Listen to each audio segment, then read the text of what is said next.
And we're live. Okay, everybody. Welcome to Tools for Navigating Through These Tough Times. I'm here with loads of people who are streaming in on this webinar, and we're also live streaming through about 3 or 4 Facebook pages. So I want to get this material and this free webinar out to as many people as I can, because these are such tough times and all of you need some tools to deal with. So I'd like to start by just explaining one thing, which is this is inevitable, what's going on now, because we're all terrified. We are dealing with a pandemic that seems out of our control. We are dealing with climate change and unprecedented changes in the weather patterns all around the world. It's either too much water or not enough water. We're dealing with sudden upsets in places around the world, like Afghanistan, which has been shocking to everyone around the world, what's been going on there.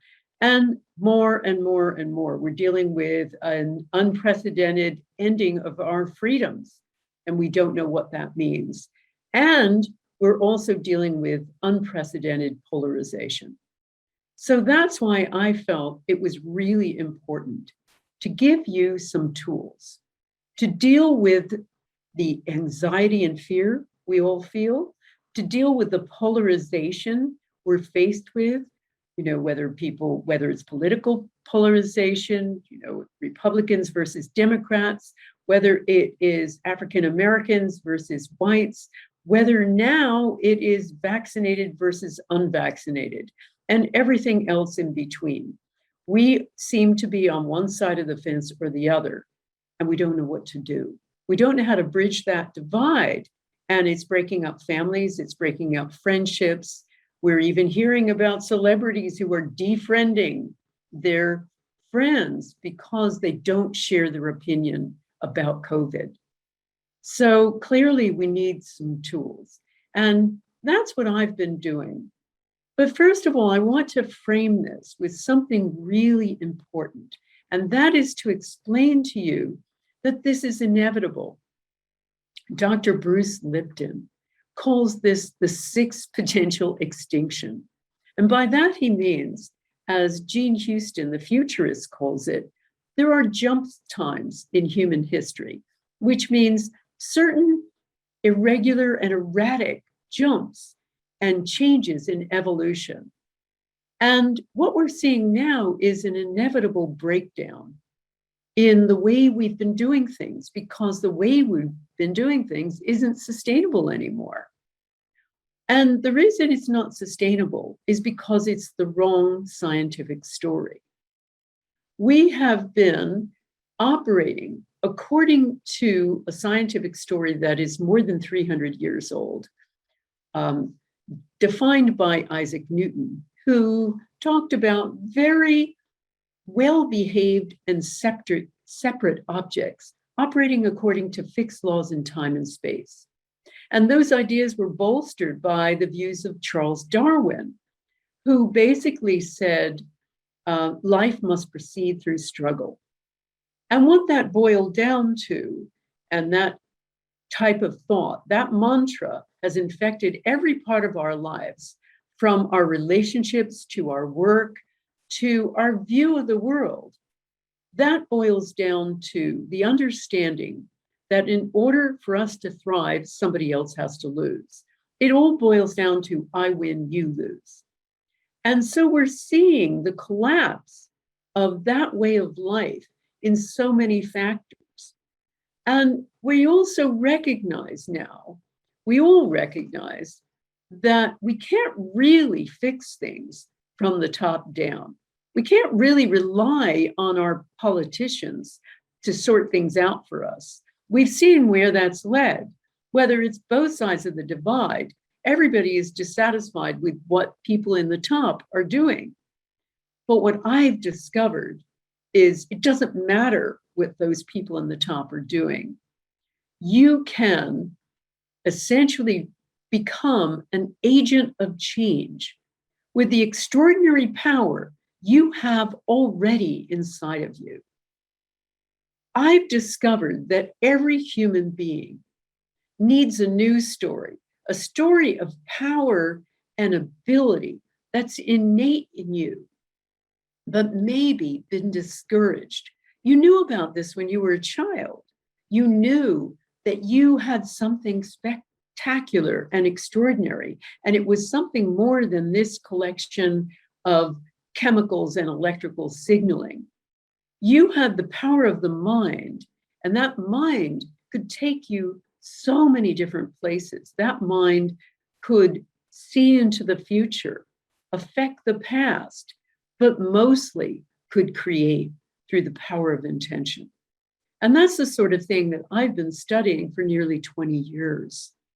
I've been seeing that all of us are blessed with this innate power to heal ourselves, to heal each other, to heal the world.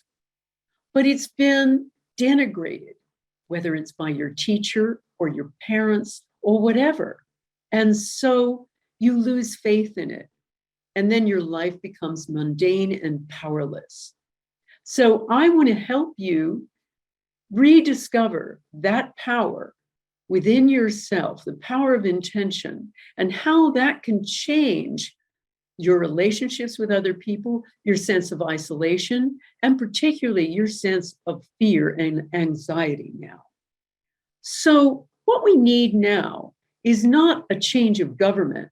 What we need is a change of heart and a change of mind. And that's what we're going to learn about today. We're going to move beyond I win, you lose to something much, much more powerful. So there are 3 tools and 3 ideas that I want to talk about today. And number 1 is how to change your thinking. I'm going to give you some basic tools.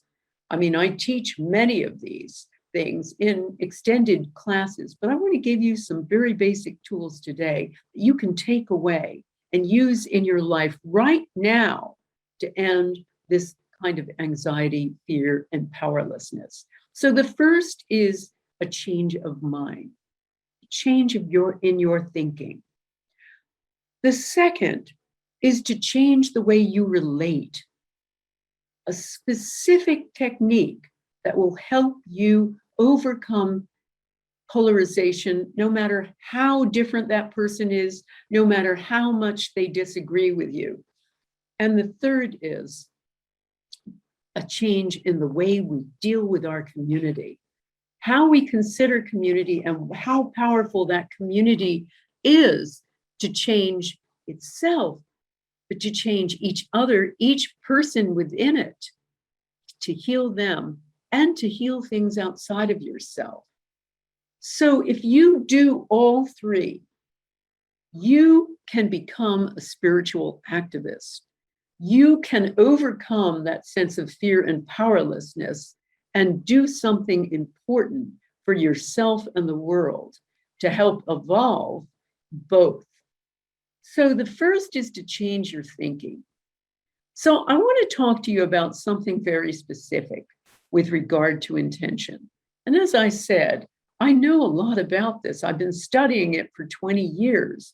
I've run 39 intention experiments, working with scientists around the globe, and 35 of those have shown measurable, positive, mostly significant effects.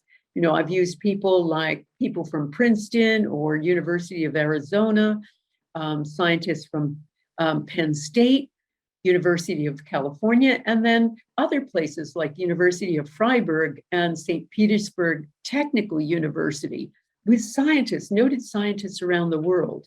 And we've discovered how powerful your thoughts are. That I can have a group in Sydney, Australia, affecting a batch of seeds in Tucson, Arizona, 8,000 miles away. We've found that just focusing on equipment in Russia with people scattered around the globe can have extraordinary effects. That's how powerful your intention is. The problem is you squander it. you squander it because of what you're thinking every day. The thoughts that come outside your head and affect the world. Because this is the problem. Most of us think those thoughts are locked inside our heads, and that if we have an intention, it's a little power thought we have first thing in the morning. So we do that intention, and that is the only thing the universe hears. The universe doesn't hear anything else. But what I've discovered is that you, me, and everyone, we're all leaky buckets. We are broadcasting 24/7. So it's not that little special power thought you have first thing in the morning that the universe hears. It's every other thought you have. All of those judgments you hold, all of that random thinking you have, all of the flotsam and jetsam that goes through your head, every last negative, mendacious thought, that also gets broadcast, and that becomes your life's intention. That's what you're thinking all the time. So that anxiety, that fear, that uncertainty, that negativity, that's getting broadcast, and that's becoming your life. Not only that, it's affecting everyone around you. So what I've discovered is that we're all thinking we're not only leaky buckets, each of us has a giant megaphone, and we're sending those thoughts out. I have found over and over in my classes that people can easily pick up the intentions of the other. People are affected immediately by the intentions of the other. Did you know, for instance, that one single argument, even negative thought about a partner in a relationship, can delay wound healing by an entire day? That was done in one study. And imagine what happens if you have ongoing negative thoughts that you are broadcasting to the world. So what I'm trying to say is the first tool about changing your thinking is changing your sense of powerlessness and also changing that broadcast. Why do I know it's a broadcast? Aside from all of the work I've done, and I've done work with courses with thousands of people over the years. So I've discovered that, and I've done all of these intention experiments. But I've also discovered what happens when you change that thinking. I've also discovered it through the new scientific story that is coming through now, demonstrating that our brain does not equal our mind, that our thoughts are not encased inside our skull. They are essentially out there in the field, and our brain is like an antenna receiver. It's beaming out, it's picking up.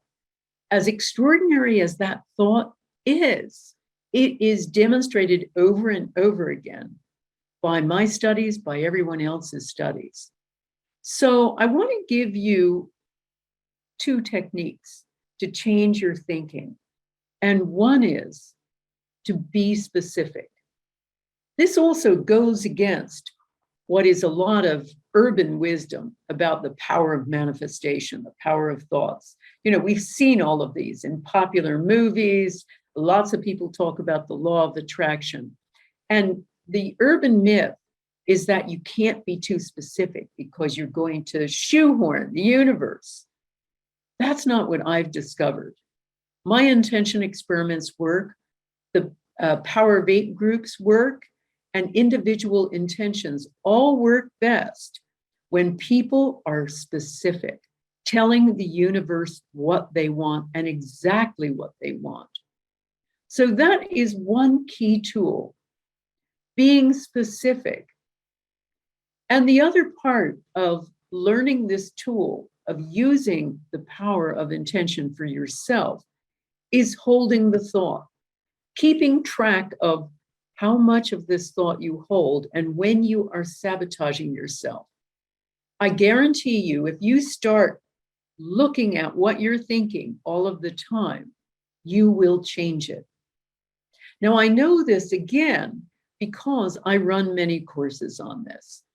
And my upcoming course, Intention Essentials, which starts October 2nd, is basically all about this, how to train yourself to stay positive and stay focused.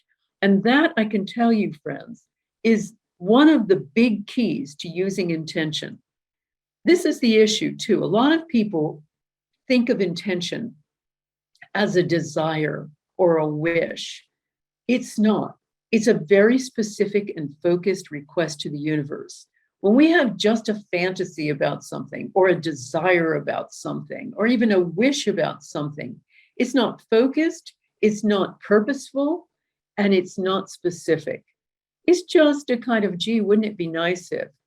No, that's not what works. What works is essentially training your mind to be specific, to focus, and to send it out sharply.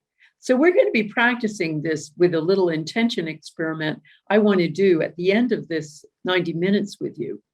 But that is the first key. That's the first tool. So it's also about changing your intention about the future.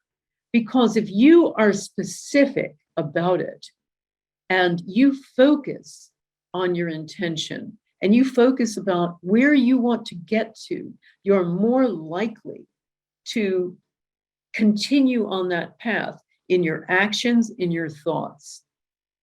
The other key element of intention that I work with people about is a very, very counterintuitive idea, which is getting off of yourself. You know, people think about intention as I want, I get. And what I've discovered over and over in my work is that when people get off of themselves, suddenly amazing things start happening to them. And we know this for many reasons. Number one, altruism is like a bulletproof vest. I see this in all of the work that I do and all of the studies I do into the power of altruism. I mean, the science of altruism shows that no matter how small your intention or your altruistic act, no matter how small, you are more likely to live a longer, happier, healthier life, believe it or not. Volunteers who do things for other people are 43% more likely to live longer, happier, healthier lives. People who are ill with something, who help other people, are more likely to get better themselves. It's amazing when you look at the power of intention and even the power of prayer for other people. When people pray for other people with a condition that they have, they're more likely to heal. So altruism is one of the secret sources of intention that no one usually thinks about. And that's another thing, too, about the power of intention. Thinking about who you can serve in this crisis. I'm going to get to a couple of examples of that. Thinking who you can serve can completely change your own sense of fear and anxiety. What can you do in this circumstance, in this crisis, that can help someone else? What's that intention? And I'm going to show you a bit of how powerful that can be for you, but also how powerful it can be for them, and how it can get over fear about the future and anxiety and keep you in the present moment. So basically, if you look at how you can serve, what can you do? That can provide you not only with a way out of anxiety, but also teach you about the power of altruism with intention. I'm thinking about a 96-year-old woman called Grace, who lived in Detroit. Now, remember, Detroit was a wasteland, and in many parts still is, with the automobile industry in terrible and terminal decline. So she wondered, well, what am I going to do about this? And so she had a brilliant thought. She decided to do an intention to clean up those areas, those wasted auto yards, and decided to start planting food and created a whole system where food would go to needy people. This is a 96-year-old, by the way. And then she was looking at a lot of the young people who were jobless and directionless. And so she enlisted them to help them get a job by distributing this food and also doing things in the neighborhoods for people who were disabled or had some sort of condition and were having difficulty. That solved so many things. It helped the people who were disabled, et cetera. It helped the teenagers and young adults who were purposeless and just floating around. And it also started bringing together everybody as a community. So more about that later, but find and ask yourself, who do you serve? And start looking at that as an intention and looking at using your intention to serve people in all these crises and see what happens to you. See the extraordinary rebound effects of it. It's not just a feel-good thing. I'm going to show you in a minute. It's not just a feel-good effect. It's something that can change and heal your life. I've seen that over and over again. I think of a woman called Lisa, who was in one of my classes, my intention classes. And she was stuck. She wanted to write a book and was a bodywork practitioner and was trying to figure out, well, how do I get this book published? She'd never written anything before. She was going through editor after editor without success. And she also didn't know how to market it. She was terrified that she would be made fun of. So she was stuck, and she was working in a Power of 8 group in a course of mine. And so I said, Lisa, get off of yourself. And she then said, okay, I'm going to focus my intention on a woman in her group, Diane, who had a lot of money problems. So she thought, well, she's more deserving right now. So she did this. Lo and behold, the next week, she gets this unbelievable impulse to walk into a particular store, a place she didn't even need to buy anything from. So she goes in there and she sees somebody that she vaguely remembers meeting. So she goes up and says hello. She gets really prompted. Her inner voice is telling her, go talk to this person. So she does. And it turns out when they get chatting that this woman is a former publisher who is now a book coach. And she hears what Lisa wants to do, and she offers to coach her through the whole process. And lo and behold, at the end of it, Lisa's book gets published, and it becomes an Amazon bestseller. All from the power of getting off of herself. I've seen this hundreds and hundreds of times. It's a really powerful tool. And it's an amazing way, as it was for Lisa, to get out over fear, get over anxiety and doubt. So that's number one. Number two, the second tool I want to talk to you about is learning how to relate differently. Because here's the problem with our Darwinian background. We connect with people most like us, don't we? We like to find tribes of people who are just like us. These days, lots of us live in communities that are a batch of people who are just like us, a whole group of eyes, a whole neighborhood of eyes, and it becomes more and more difficult for us to have a conversation with someone who holds a different view. Largely because we think that to get along, we have to agree. We have to agree with people to get along with them. And if we disagree, we've been taught a lot of this in debating class, but if we disagree, then we have to demonize the person. We have to put them down. We have to win the argument. We have to make it I win, you lose.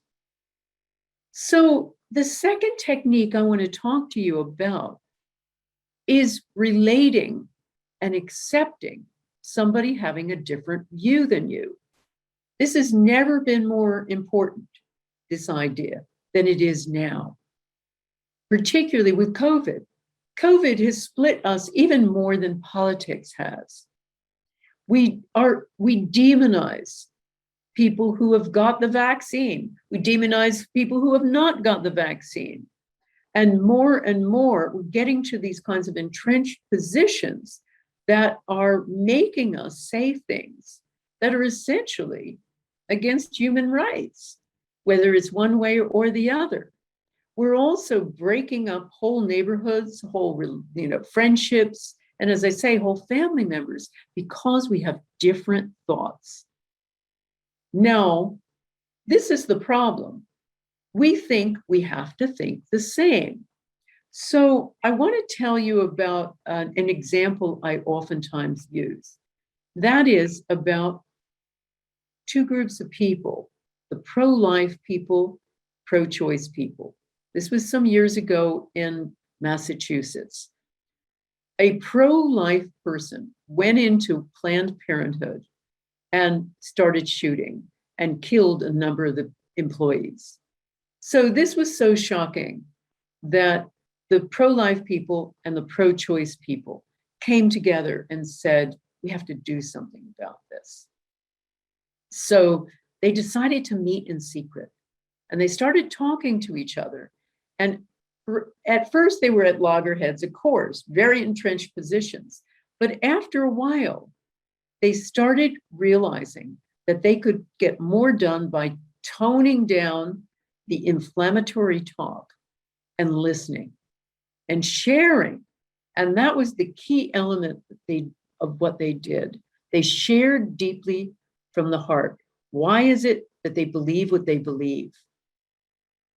And when the other side started hearing their backstories of why they came to believe what they believe, the other side began understanding more. And then they shared back. And then the other side started understanding them. And they started doing things together. They started working together. In fact, when there was another threat on Planned Parenthood, it was the pro-life people who tipped them off. So at the end of a couple of years of doing this, meeting together and dialoguing and chatting back and forth, they held a press conference. And the press came to them and said, okay, so who won the debate? And both sides said, well, no one, because now that we shared why we believe what we believe what we believe even more firmly. And the reporters then said, oh, well, it was a failure then. And both sides said, no, because now we go out together, we party together, we watch each other's children, we love each other. And that is the point. They didn't have to agree. They just had to listen and to share. And I'll add one more thing. They needed to send intention.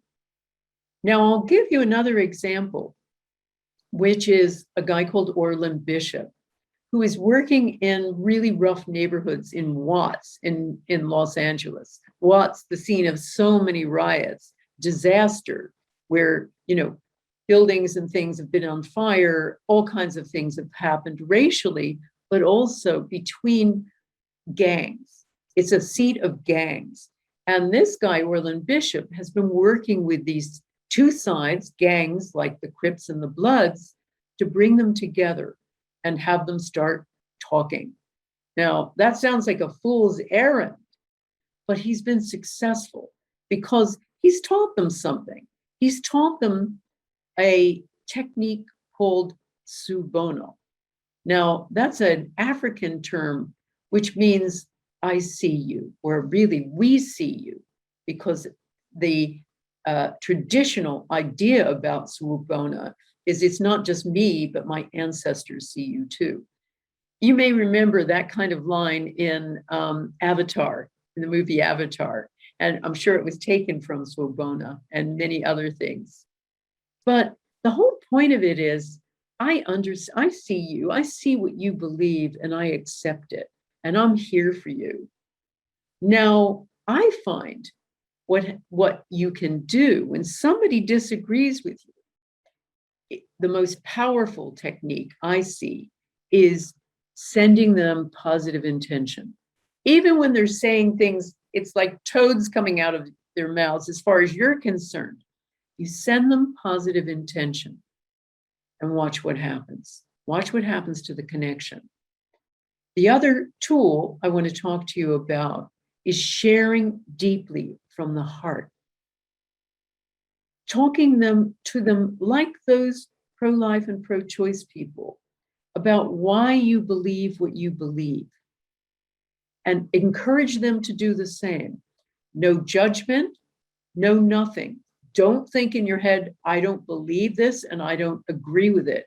Listen. When they're telling you why they believe what they believe, listen and send them positive intention and see what happens. I guarantee you it will change the whole conversation. Now, I teach this in many courses like Intention Essentials. As I say, that's my one that's coming up October 2nd, and you can see more about this in the chat. You'll see more about it on Facebook pages. We'll put all that information up.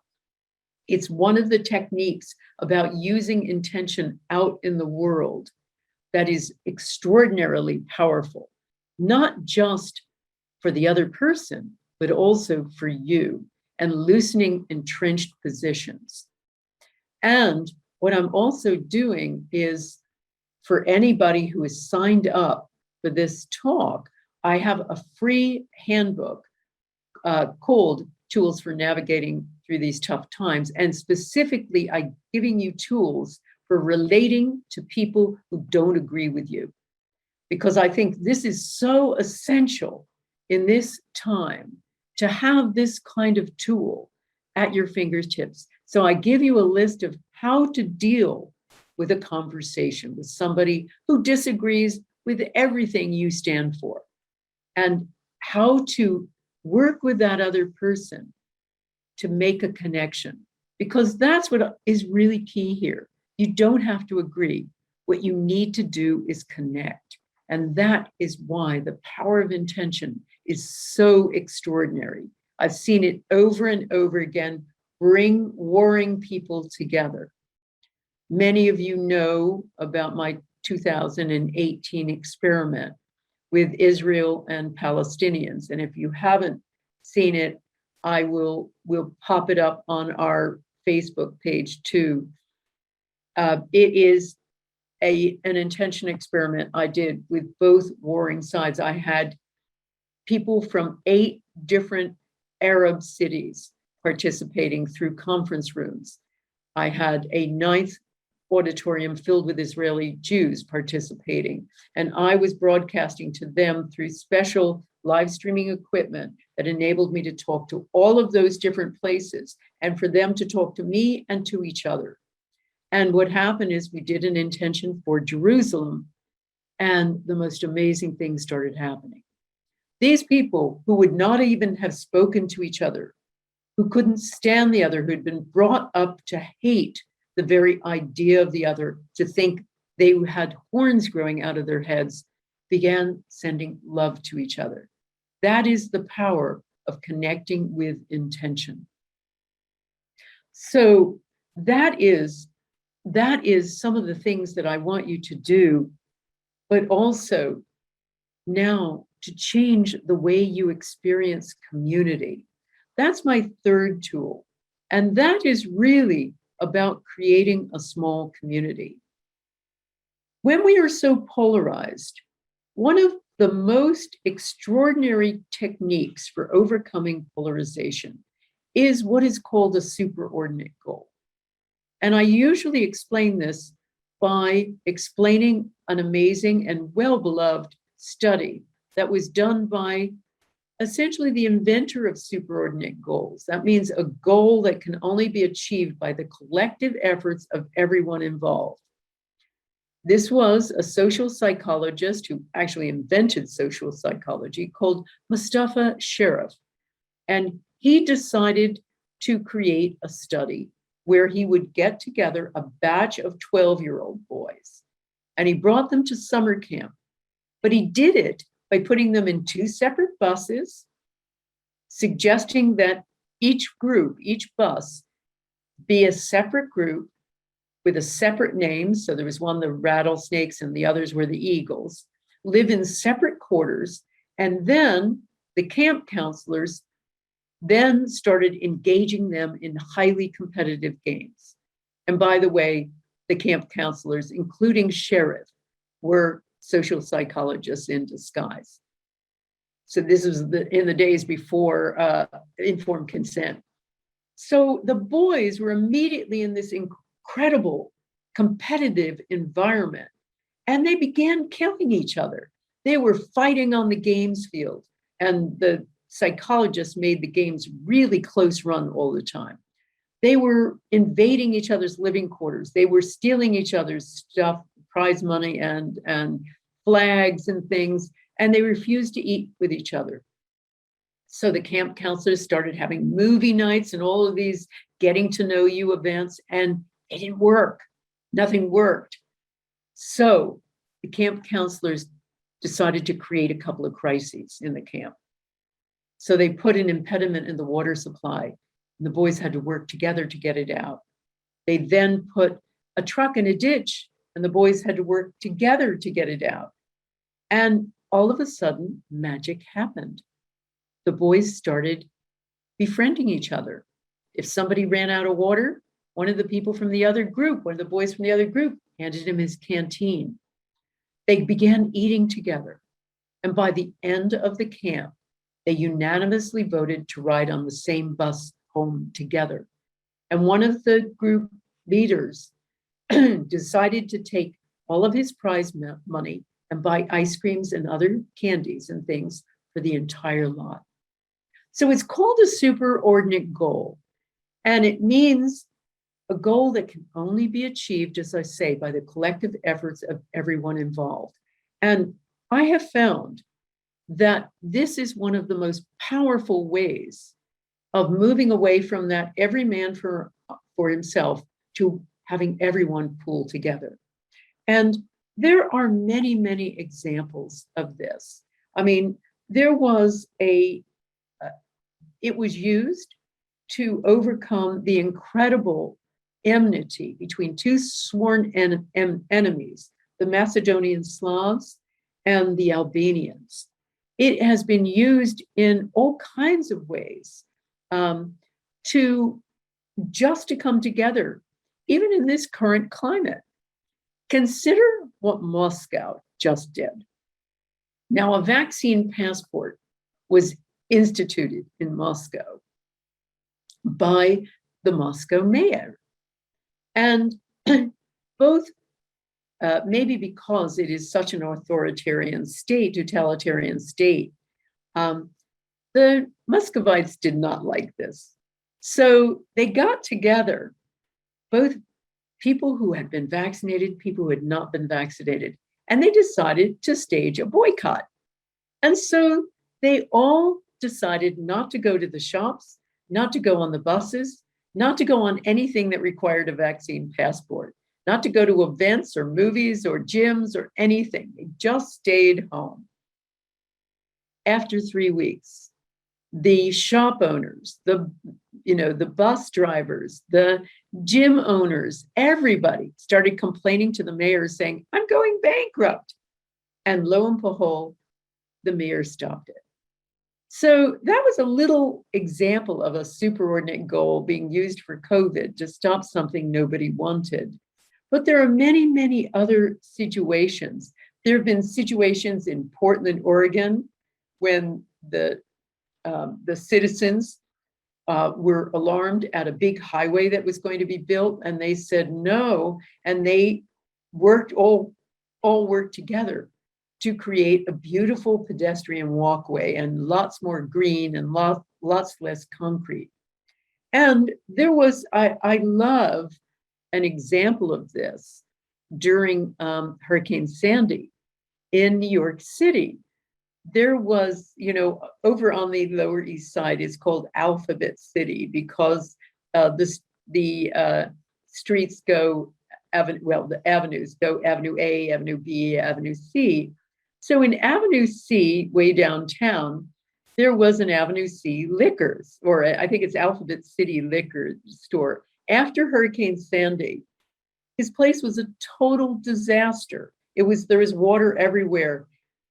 About 5 minutes after he opened there, along came a batch of neighbors who said, we've been here over the years and we've loved this shop so many times. We're going to help you clean up. So they cleaned up, and then he kept it open, and they decided to make it a kind of neighborhood central. So they had a place people could recharge their phones if they needed, a place where people could get all sorts of provisions. And many of the neighborhood stores just put in there free food for everyone.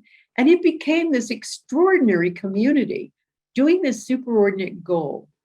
And as he said, Avenue C has never been sweeter.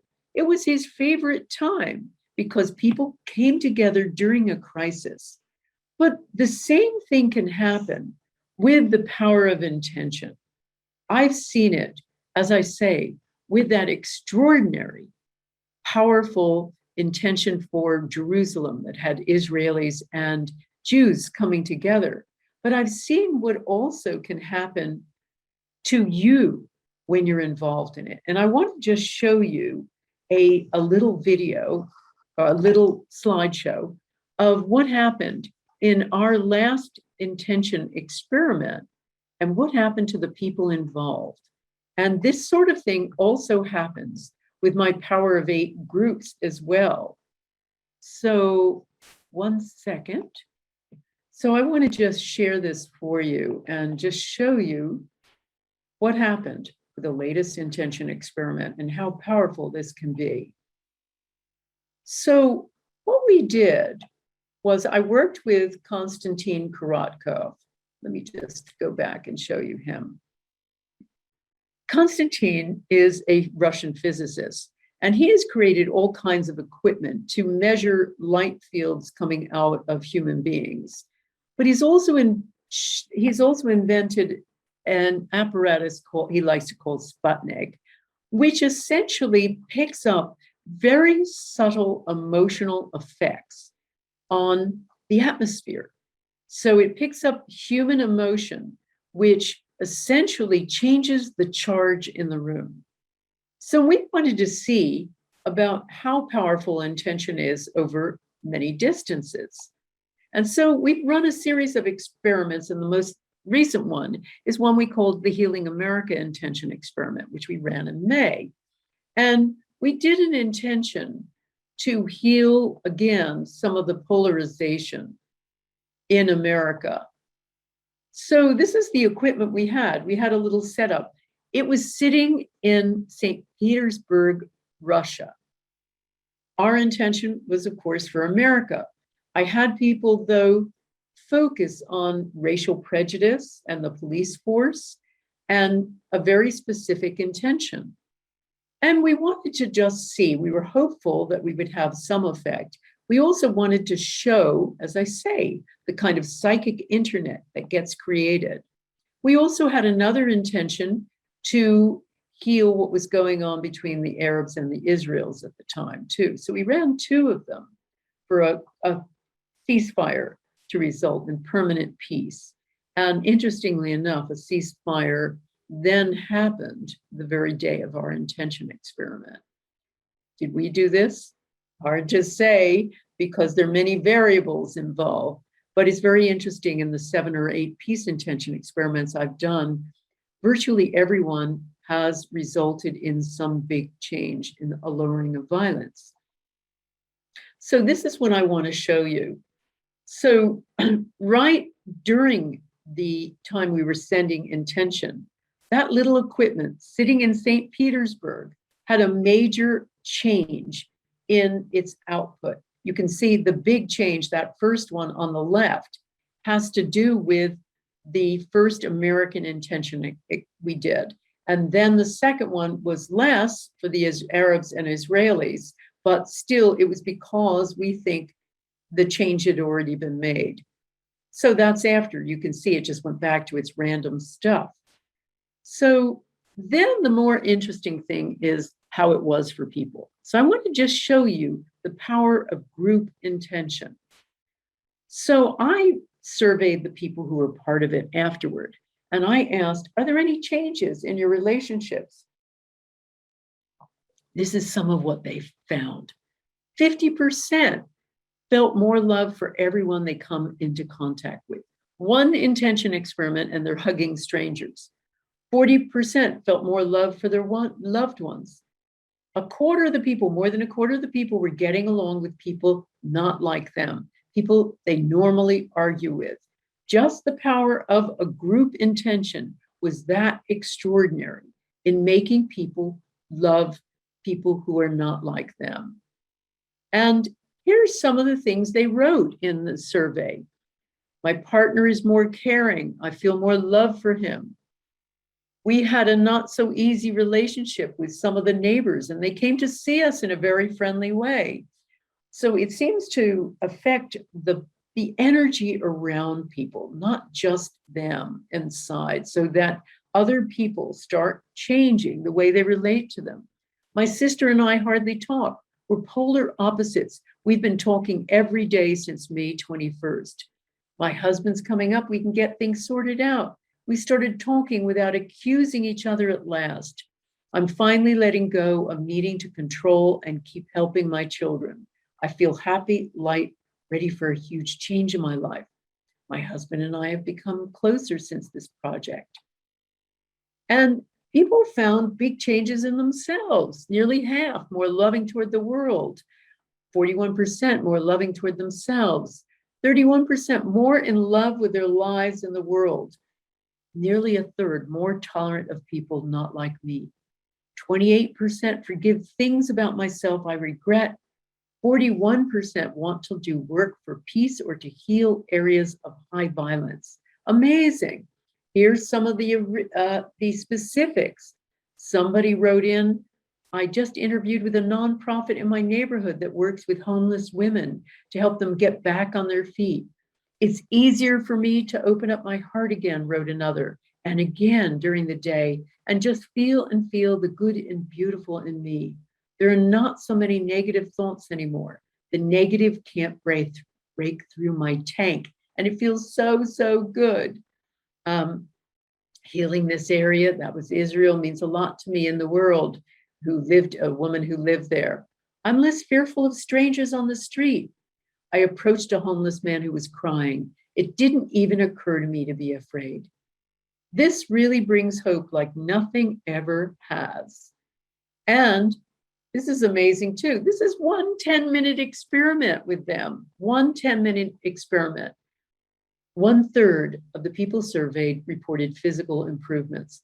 I didn't use my asthma spray at all, or today only once. Wow, I feel calmer, more balanced. My shoulder had been hurting for weeks, and after the meditation, the pain went away and didn't return. I had hernia surgery yesterday. My last words before going under were blessings to all of you.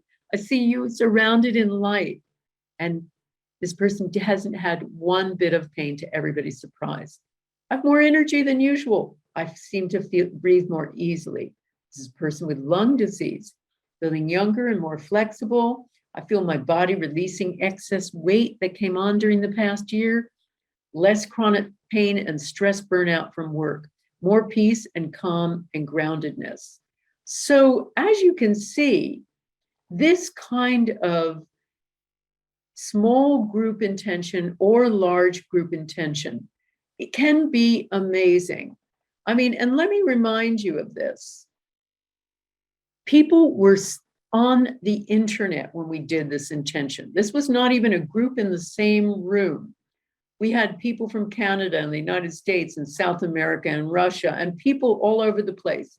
And I, with my computer, was here in the UK, and the Sputnik was over here in Russia, many, many hundreds of miles away. So we had 1,000 points of light all scattered around the globe, and yet we had an effect on that equipment, and even more important, we had effect on the participants.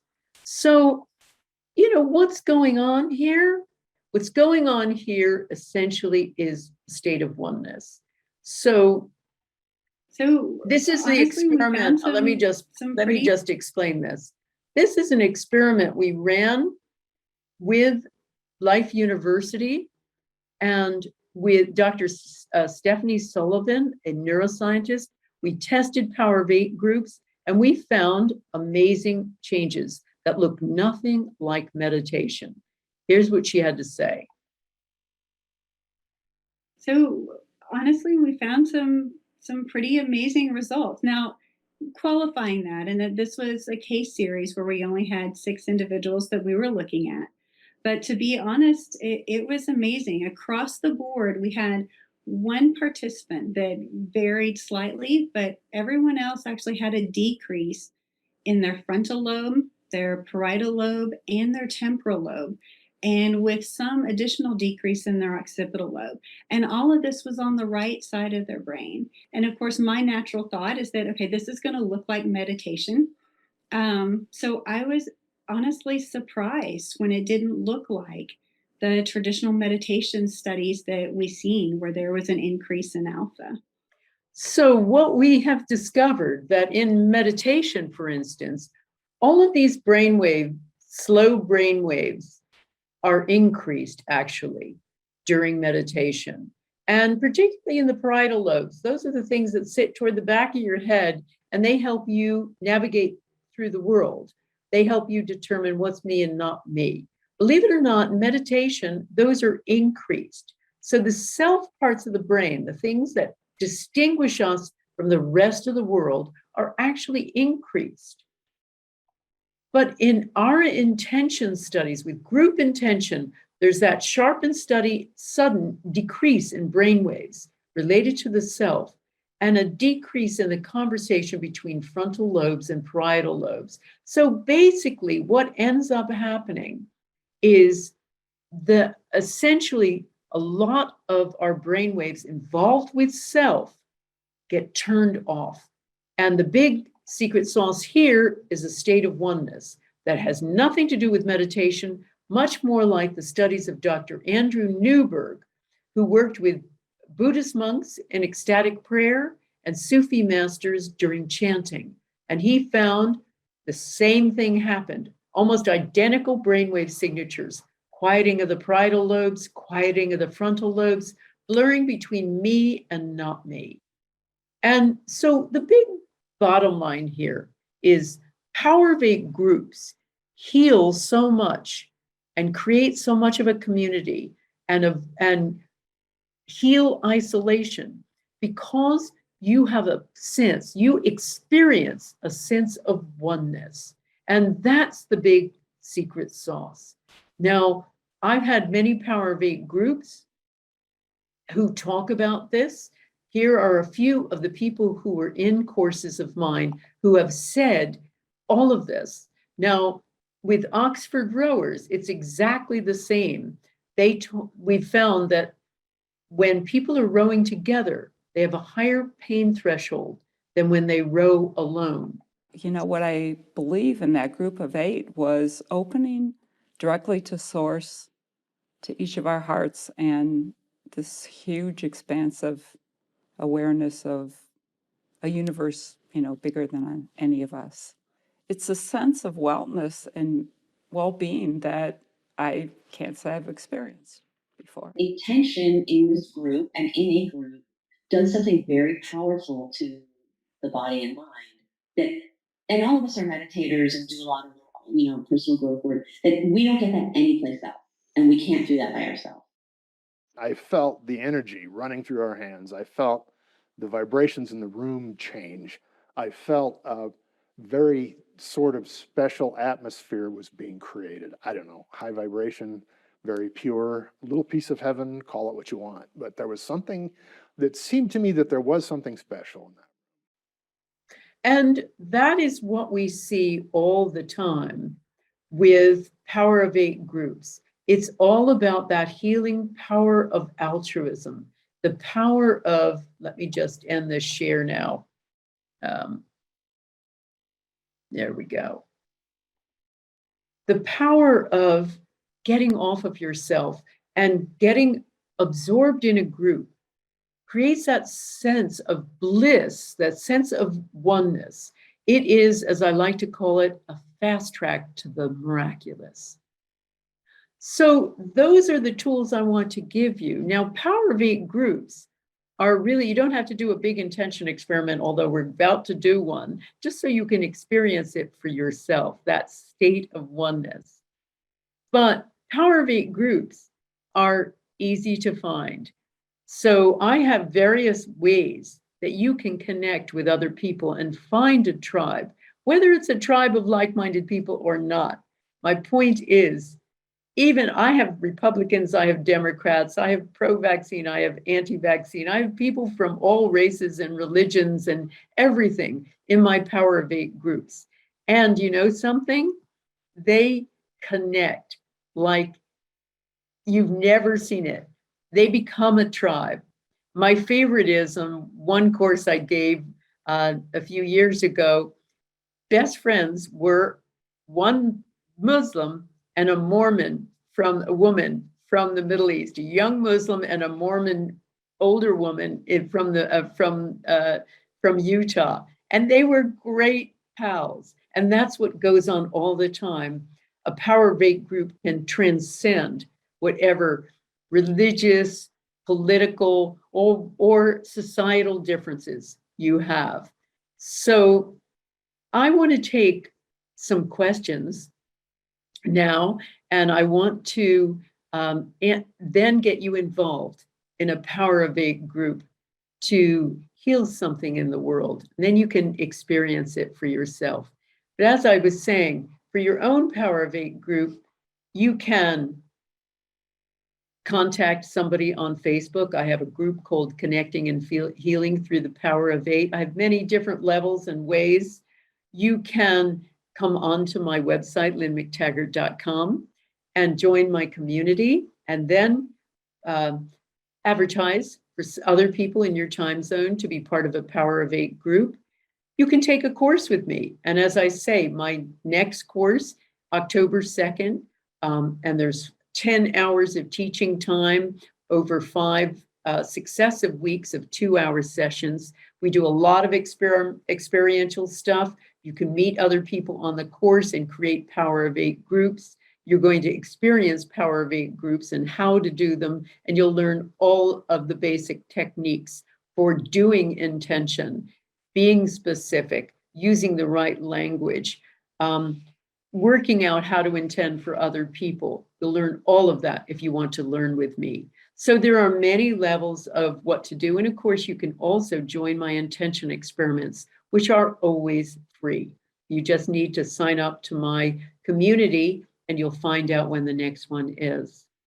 So let me take a couple of questions, and then at the end of our 90 minutes, we'll do a short intention together so you can experience it. So let me see. Let's see some questions in the Q&A, and then I can check some in the chat too. Okay. Now, someone says, I think it's Bente, a Sid from Denmark. She's tried to do Power of Eight, and she's tried to work with some of the principles for a half a year. They haven't had much results. Despite not knowing us, do you have any good advice to tell them? Okay, if I were going to tell you one thing, Bente, I would say, as I said earlier, be specific. 9 times out of 10, in my courses, when I'm working with people, I find they don't tell the universe what they want, or they word it. They create a wording of an intention that is really 4 intentions, or they'll try to do one big group collective intention, which doesn't work either. I found with my own intention experiments, if we try to do something too general, if we try to do something for everyone, it never works. So Try being more specific in your intention. Try doing one intention at a time and never do a collective group intention. There may be other things. That's one thing I can suggest. I mean, there is a great deal of technique to becoming a master intender. I teach 7 key essentials in my intention essentials class, all about the best kind of language, how to focus, what kind of space to use, a bunch of things like that. And that seems to really affect the outcome. In my master class, my more advanced course, I teach actually 13 keys. So there are a number, but try that and see what happens. Okay. Why are the 3 weekly nominated people on my website for a week? We do intentions of the week for anyone who doesn't know that. Every week, people in my community are invited to send intention to 3 people with health conditions. Why is it Sundays? Because it gives everyone the possibility to join, actually. Sunday seems to be the best day for most people. And we like people to come in live. You can intend later, but you get to experience the group effect together. So,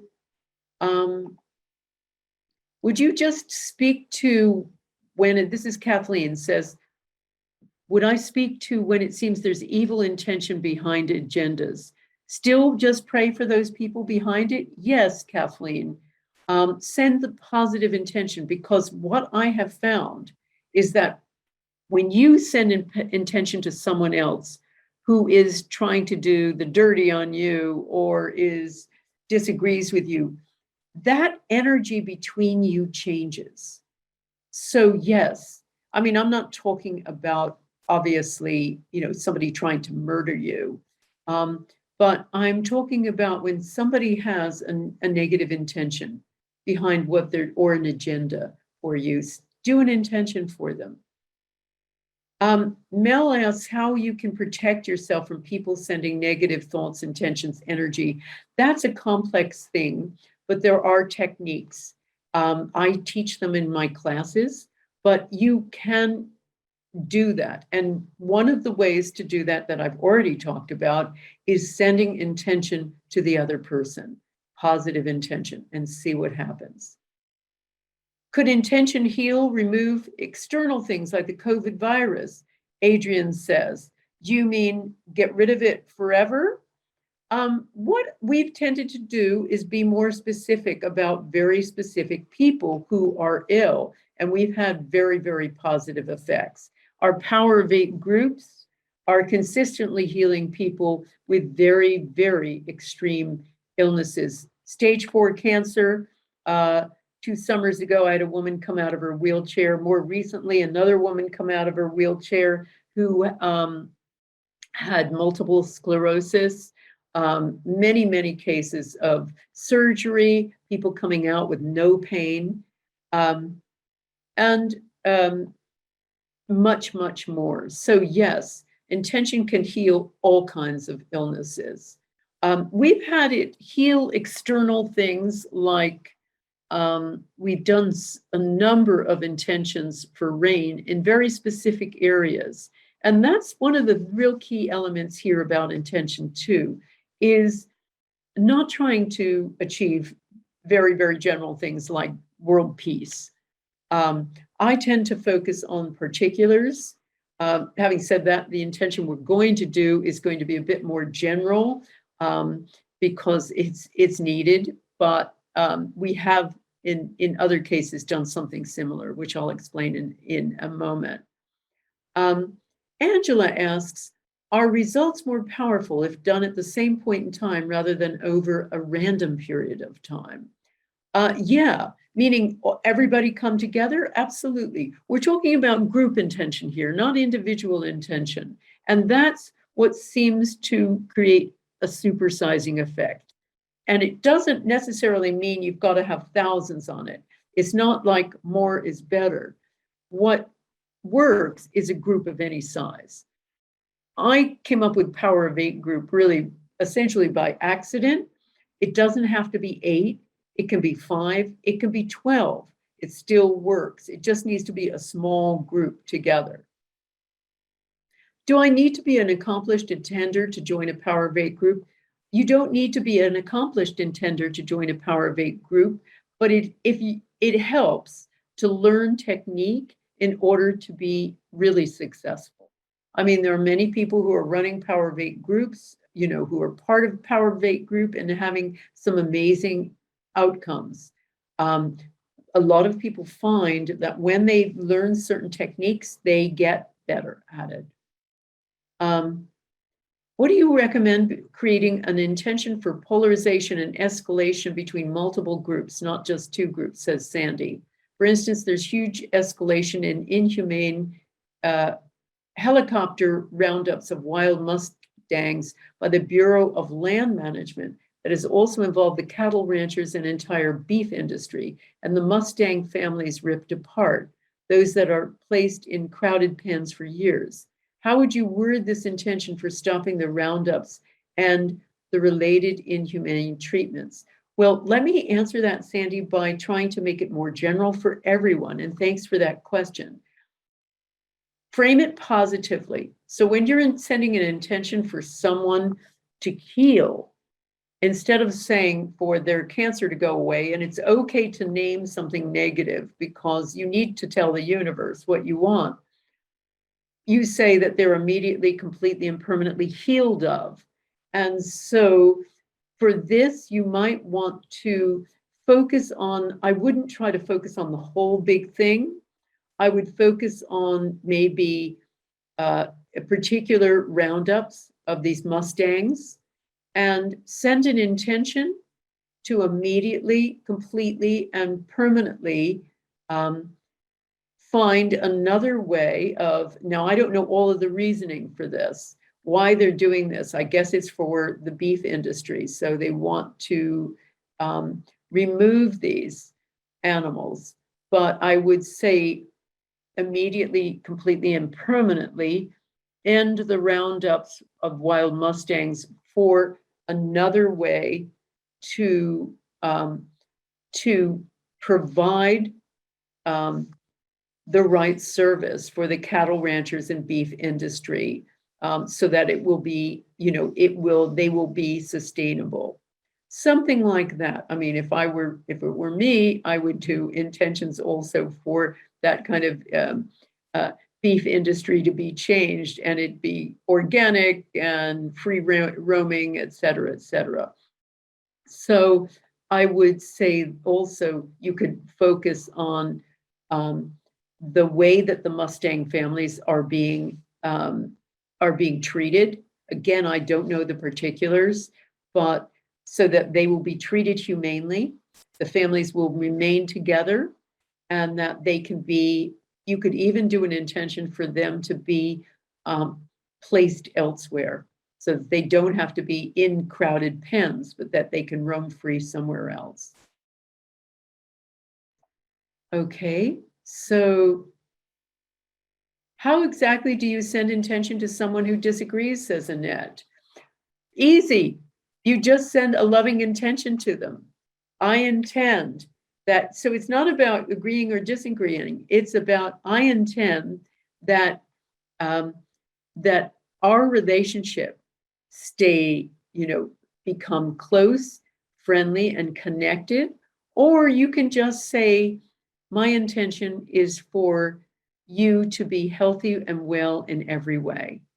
And so it's just a positive and loving intention. See what happens.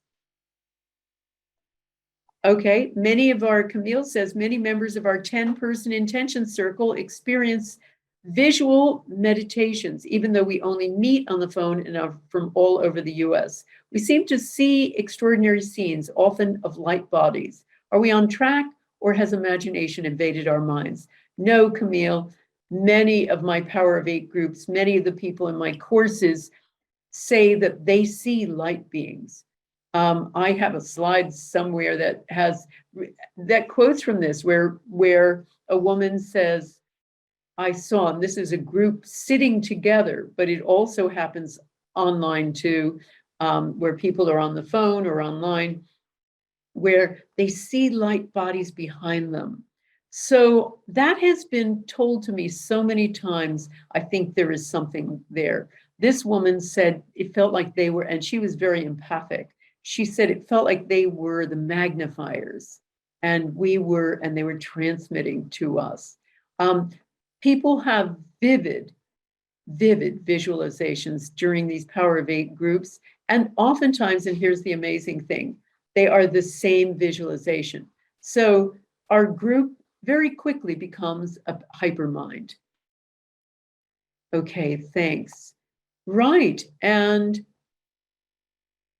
what are some ways that, says Tori, that we can change our experience of community, and how can we create superordinate goals in our community? Well, number one, Tori, I would suggest having a Power of Eight group.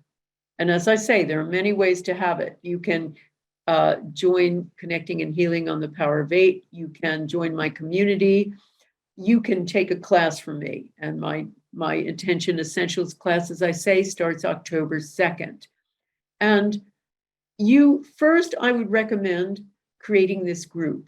And then what I oftentimes do is help people create superordinate goals for their community. So they use intention to increase the rain. They use intention to increase grade point averages. They use intention to clean up their neighborhood or to lower crime, all of those kinds of things.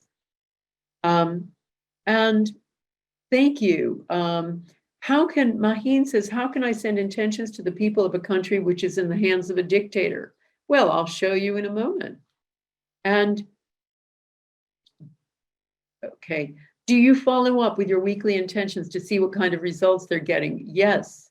I feel like 10 minutes is long enough to become a friend and care about their future. We definitely do, Angela, and we have two wonderful stories we're going to send out for our community next week of a woman who was very, very breathless and is now breathing so much better. She had a raft of illnesses, and another extraordinary stories. So if you aren't signed up to my community, please do, and you'll hear some extraordinary stuff. Okay, so it's time to do this intention, everybody.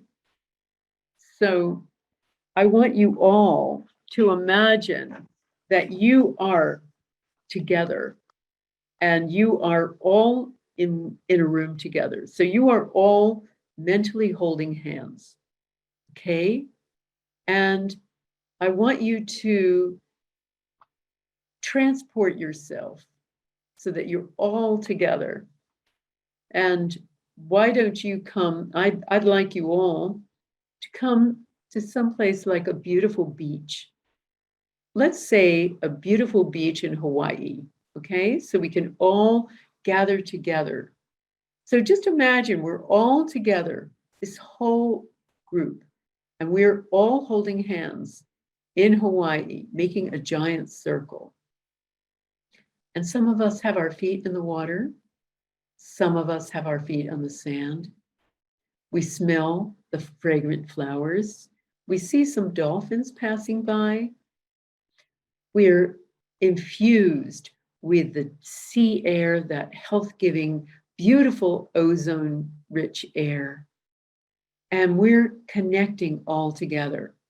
And now we are going to focus our attention on Afghanistan, which needs some help right now. So I want you all to imagine this intention. And as I say, this is a bit more general than I would normally do, but I want to focus your mind on them now. So I want you to take a deep inhale together, a deep exhale, a deep inhale, a deep exhale, a deep inhale, and a deep exhale. Now, on the inhalation, I want you to hold the following intention. Our intention is to immediately, completely, and permanently restore peace, liberty, and democracy to all Afghans living in Afghanistan, and a safe passage and safe refuge and permanent refuge for all those who choose to leave. So when you take this down to your heart, I want you to visualize that coming to pass. Imagine peace, liberty, and democracy being restored to Afghanistan. Imagine women and girls being able to be educated and to walk freely. Imagine those people who seek asylum elsewhere being welcomed into countries like Britain and America and Europe. And imagine the Afghans celebrating the end of this new tyranny and a democratic government for all. So let's just imagine this while we hold this in our minds and allow your visualization while you're focusing on that intention to roam free and see, and feel free after it to write down on the chat what you saw. Also be mindful of how you're feeling, the deep, deep connection we all feel together, and feel it in your hands. Feel it, feel the energy coming in and out in your body, and just feel that and feel the connection. So let's take a deep breath again and a deep exhale. A deep inhale and a deep exhale. And now, our intention is to immediately and completely and permanently restore peace, liberty, and democracy to all Afghans living in Afghanistan, and also safe passage and safe refuge for all those who choose to leave. Okay? Send it out now. And imagine that together.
Feel the connection.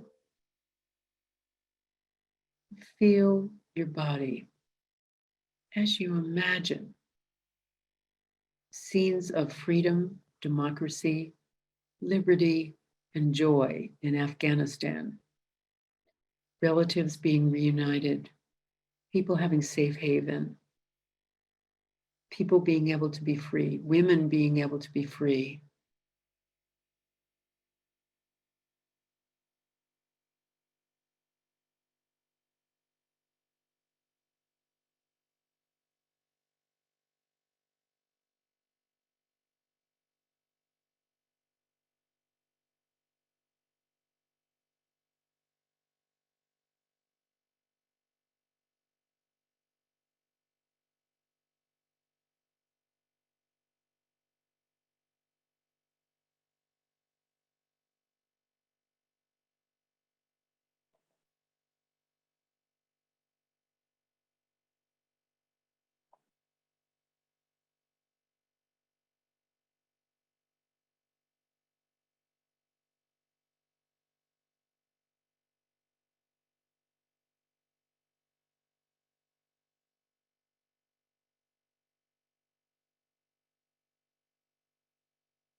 Keep intending. Our intention is to immediately, completely, and permanently restore peace, liberty, and democracy to all Afghans living in Afghanistan, and safe passage and safe refuge for all of those who choose to leave.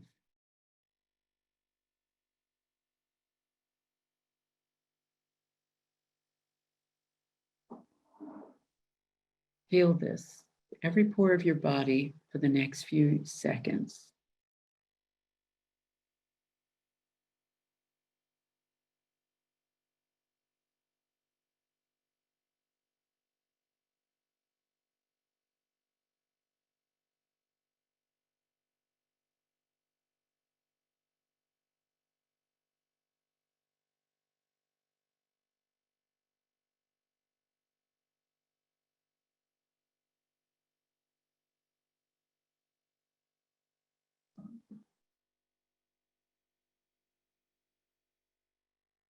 Okay, everybody, let go of that intention.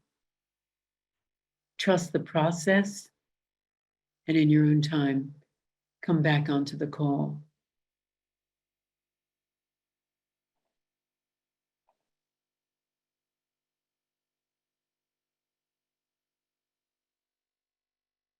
Become relaxed. Just let go. Come back into the room. And if you'd like, just write down some thoughts about what you saw, what you imagined. Pop that in the chat.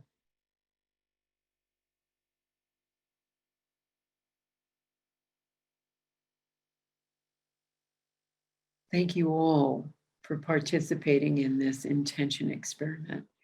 What I'd like you to do over the next days and weeks is just notice what's going on with you. Any changes in your life, any changes in your thoughts, any changes in your relationships, not only with your loved ones and your friends and your coworkers, but also the people you bump into, strangers, or people who are polarized from you, people who are your enemies. Do you notice anything different in what's going on with you?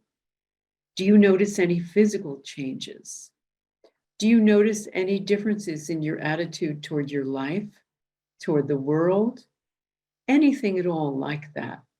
Just make a note of it and let us know. I may even send you if you're on my list, I may even send you a information, like a little survey to find out what's gone on with you. But for everyone listening, do know that this is recorded. So if you haven't signed up, if you're on Facebook or one of those sites and you're listening, if you sign up, you can receive my free handbook and also a recording. So you just need to sign up to the free webinar, and we'll put you on the list to receive my handbook about how to talk to anybody, and particularly people who don't agree with you. You'll also find out more information from me on my website, lynnmctaggart.com. Don't forget, Intention Essentials, it starts October 2nd. It's been applauded as the absolute foundation course that everyone needs to do intention correctly. So check it out on my website, lynnmctaggart.com. You'll find it under courses, under Intention Essentials. You'll find out more. Also, you can follow the link that's on the chat, and for Facebook, the link that's on those pages in the replies, the chat under this broadcast, and you can find out more. So thank you so much for listening. I hope this has been really helpful for you. I'm really excited. I'll be very excited to read all of the interesting things that have gone on with you being part of that intention experiment. For Facebook, be sure to write it in the chat there too under this broadcast. Love to hear what's happened to you.